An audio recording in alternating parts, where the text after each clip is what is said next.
We just came back from shooting these back-to-back events, capturing same-day edits and premiering a full video/movie in the span of 30 hours. I just produced a movie all about that, which you guys can take a look at in the description below.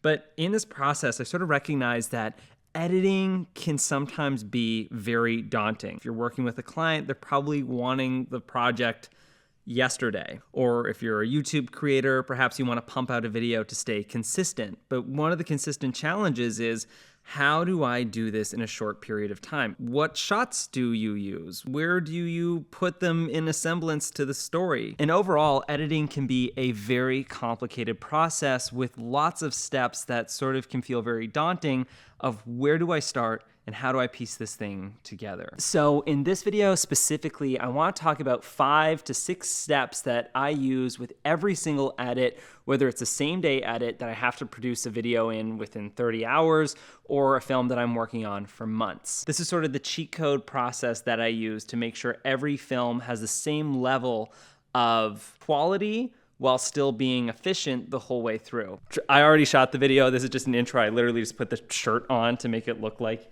I was, in the middle of making the same one, but here it is. We're gonna dial in on my most used techniques that I use for editing. First thing is to shoot for the edit and edit chronologically. There's this really fun idea as editors to be able to swap around our footage and do these crazy recap montages and match cuts of different shots from different timelines. But if you're working under a tight timeline, you need to finish something quick, edit it chronologically so long as you're allowed to.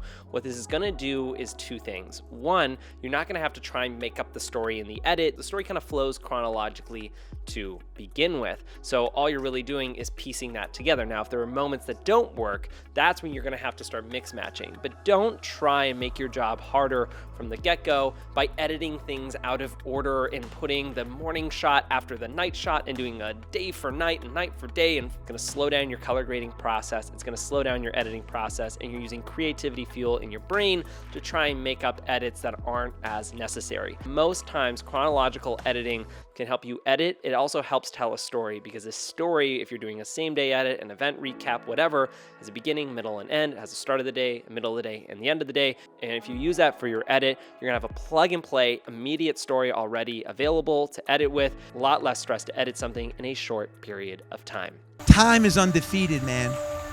No one's ever beaten time.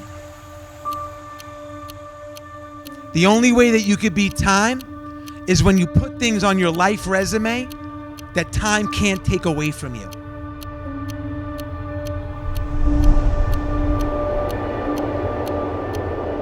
Damn right I'm gonna put my soul into this. Damn right I'm gonna leave everything on the mountain tomorrow. I'm gonna empty the tank. And guess what? When you empty the tank, it doesn't matter the outcome. If you have multiple different timelines throughout the day and multiple different events, I'd suggest making them into subsequences in your edit. So therefore you have different folders for each part and then editing those out. So for this event video that I recently shot and edited in less than 24 hours, what I did was created subsequences for the morning part, the afternoon part, and different significant areas throughout the day. So therefore, if I needed a shot from something or I was working on a certain section of the video, instead of going through a massive timeline with all my different shots everywhere and kind of misplaced and only labeled by different colors, I have different subfolders and sequences. So therefore, I have my shots available through there, which leads me into my next segment, which is talking about creating a cherry-picked timeline. So within these subsequences, you're going to have your footage. And the best way to organize your footage is doing this one little hack that will blow your mind if you're not using it already. Take your footage and put it into your timeline. So we'll use this series of shots. I'm going to skim through this and find the best parts of these shots that I really like. I'm going to cut them and pop them up into the second row, leaving the parts that I don't like in the first row and the first track. Then, once you've gone through your entire timeline meticulously, but not overly, highlight the shots that don't work for you by creating a square box and highlighting the bottom row. Don't highlight the audio, just the first row of video clips. Then press Shift, Delete. This is going to delete all the garbage that doesn't work and just have a top row of shots that work. Now, if you don't want to do destructive editing, what you can do is copy all of those shots, push them over to the tail end of the timeline, and then in the first part, trim the fat basically. So therefore, you have the footage in its entirety to the right part of your timeline, and to the left, you have all the clean, trimmed up stuff. And this already is an edited sequence. If you've cut your shots to be about 3 seconds long, you now already have a montage. It's like, wow, movie magic editing. Throw music to it, fade in the in and out, you're ready to go.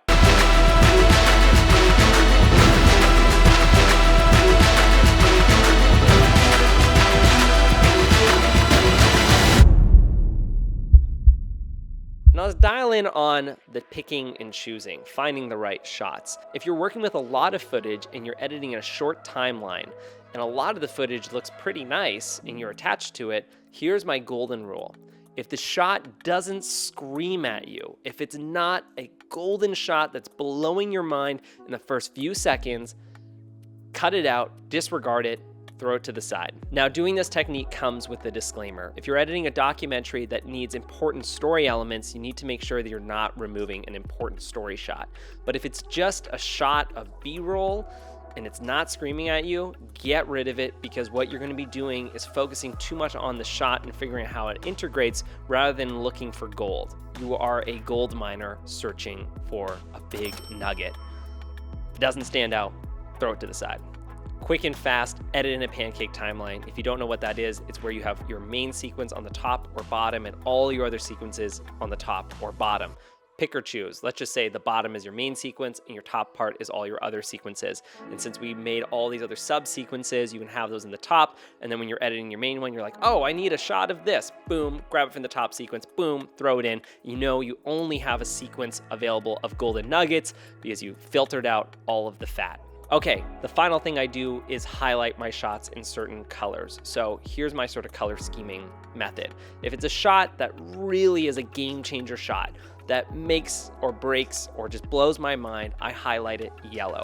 These are the shots that I use as intro shots, sequence changing shots, or outro shots, because you know when you're making your edit, you need a banger to open the video and a banger to end it. So highlight your banger shots as yellow. I also highlight my transition shots. So these are shots that are maybe a quick camera move. I know I could throw this in to maybe blend two sequences together. Sometimes they're drone shots, but I'll label them a certain color because I like having fun transitions. They bring out an edit and they're very specific and hard to come by.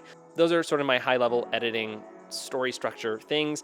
If you guys like the tutorials and tips that I'm providing, you can support this channel by hitting a few buttons below. It would really help out a lot. Best thing you can do to just dial in on your editing and just keep putting time behind the edit. If it's a free gig you got to do, if it's shooting and editing little weekend getaways, I promise you, the faster you get at editing, the more monies you can make, the less stressful it's going to be, and it really is amplified by putting time behind the computer. So that's it. That's all, friends. Thank you so much for watching, listening, and learning. I absolutely love you so much. You can hit some buttons that really help support this channel. And that's it.